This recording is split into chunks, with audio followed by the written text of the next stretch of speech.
Kevin De ব্রুইনার বিদায়ে কাঁদল ম্যানচেস্টার সিটি। গত রাতে ইতিহাদ স্টেডিয়ামের সমর্থকদের ছিল মন খারাপের দিন। ম্যানচেস্টার সিটির কিংবদন্তি মিডফিল্ডার কেভিন ডি ব্রুইনার ছিল শেষ ম্যাচ।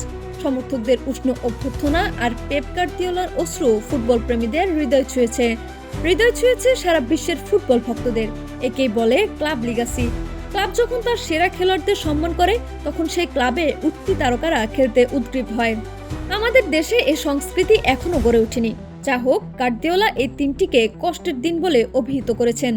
2015 সালে সিটিতে যোগ দেওয়া ডি ব্রুইনা এক দশকে ক্লাবটিকে 6টি প্রিমিয়ার লিগ, একটি চ্যাম্পিয়ন্স লিগ, 2টি FA কাপ ও 5টি লিগ কাপ জিতিয়েছেন। 421 ম্যাচে তার 108 গোল ও 177 অ্যাসিস্ট সিটির স্বর্ণযুগের সাক্ষী। তিনি ছিলেন গার্দিওলার দলের নিউক্লিয়াস। বিদায়ের মুহূর্তে স্টেডিয়াম অন্ধকার করে ডি ব্রুইনার স্মরণীয় মুহূর্ত প্রদর্শন করা হয়। দর্শকদের ফ্ল্যাশ লাইটের আলোয় তিনি পরিবারের সঙ্গে মাঠে প্রবেশ করেন। ক্লাব তার সম্মানে ইতিহাদের বাইরে ভাস্কর্য নির্মাণের ঘোষণা দিয়েছে। ডি ব্রুইনা বলেন, আমি আবেগের সঙ্গে ফুটবল উপভোগ করেছি। এই ক্লাব ও সমর্থকরা আমাকে আরও ভালো করেছে। তিনি আরও বলেন, আমি সবসময়ই এই ক্লাবের অংশ থাকব।